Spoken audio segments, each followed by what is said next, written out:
Halo masyarakat, akhirnya kita sampai di penghujung tahun ya. Nah gimana, resolusi tahun ini apakah sudah tercapai semua? Atau jangan-jangan lupa pernah bikin resolusi di awal tahun? Mungkin salah satu resolusi itu adalah baca lebih banyak buku ya, atau baca sekian buku. Nah, gue sendiri punya resolusi yaitu baca minimal 15 buku. Dan sesuai dengan judul videonya, gue berhasil baca sampai 60 buku. Ada beberapa hal yang gue pelajari bagaimana gue bisa baca lebih banyak buku di tahun ini. Dan melalui video ini gue mau share beberapa hal, beberapa tips untuk bisa baca lebih banyak buku.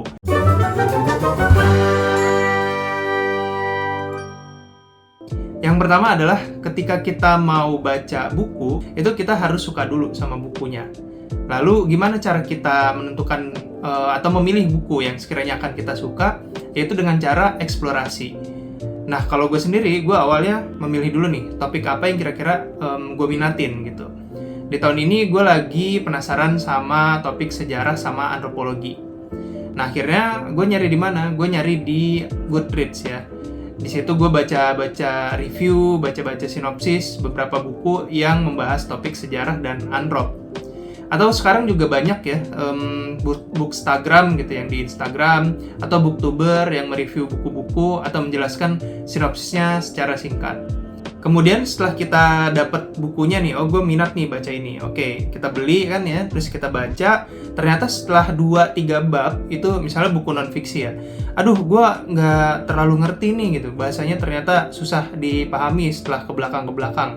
Atau misalnya ketika kita baca buku fiksi, ternyata ceritanya tidak semenarik kata orang-orang atau yang di-review, nggak cocok aja gitu di kita. Nah, kalau udah kayak gitu, itu harus nentuin mau sampai kapan kita nyoba baca buku tersebut. Ya mungkin ketika kita baca buku itu kan ada harapan, oh mungkin nanti di bab-bab tertentu akan mulai menarik nih. Tapi ketika kita udah mulai nggak enjoy, itu mendingan menurut gua di drop aja nggak apa-apa. Mendingan kita pakai waktunya untuk baca buku yang lain. Terus kemudian yang selanjutnya adalah rutin. Jadi kita itu kan kalau sehari-hari yang kita rutin lakukan apa? Ya makan ya, 3 kali sehari. Terus mandi 2 kali. Terus apa lagi? Tidur gitu kan. Itu kan kegiatan yang rutin kita lakukan sehari-hari. Gue itu mencoba merutinkan, membuat membaca itu sebagai kegiatan yang rutin. Kayak tadi, makan, tidur, sama mandi gitu. Waktu yang paling gue sukain untuk membaca itu adalah sebelum tidur ya. Jadi ketika urusan-urusan udah pada selesai, ketika udah mau tidur tapi belum terlalu ngantuk, daripada main HP, mendingan buka buku gitu. Dan itu cukup efektif loh, bikin ngantuk ya. Atau bagi yang bepergian ke tempat kerja atau bepergian ke sekolah misalnya, terus naik transportasi umum, itu bisa banget baca buku. Pilihlah buku-buku yang kecil gitu ya, yang formatnya kecil, jadi gampang dan nyaman dibawa-bawa, dibaca di perjalanan gitu. Misalnya lagi naik kereta, itu kan lumayan sambil nunggu kereta atau lagi di dalam keretanya.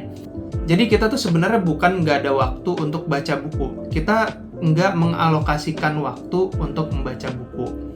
Nah, ketika kita menjadikan membaca buku sebagai kegiatan yang rutin, terus mengalokasikan waktu, itu pasti bisa dalam 1 minggu atau 2 minggu dapat 1 buku. Karena gimana? Karena hitung-hitungannya kayak gini. Misalnya 1 buku itu rata-rata 300 halaman lah ya.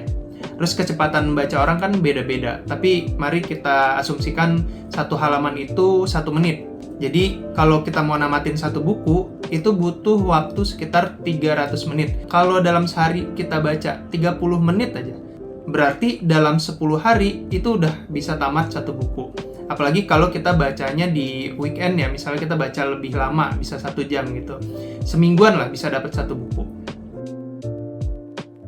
Tapi dari semua hal yang gue udah share tadi, yang perlu ditekankan adalah membaca itu bukan sebuah perlombaan.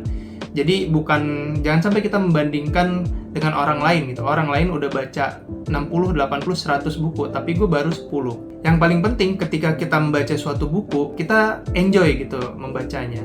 Jadi lagi-lagi bukan masalah kuantitas yang kita baca, tapi apa yang kita dapat dan apakah kita senang gitu dalam melakukannya. Nah, mudah-mudahan di tahun depan, entah apapun resolusinya, mungkin salah satunya adalah membaca lebih banyak buku, atau membaca sekian buku, nggak harus 60 ya, itu bisa tercapai. Sekian dari gua, terima kasih, sampai jumpa lagi di tahun depan.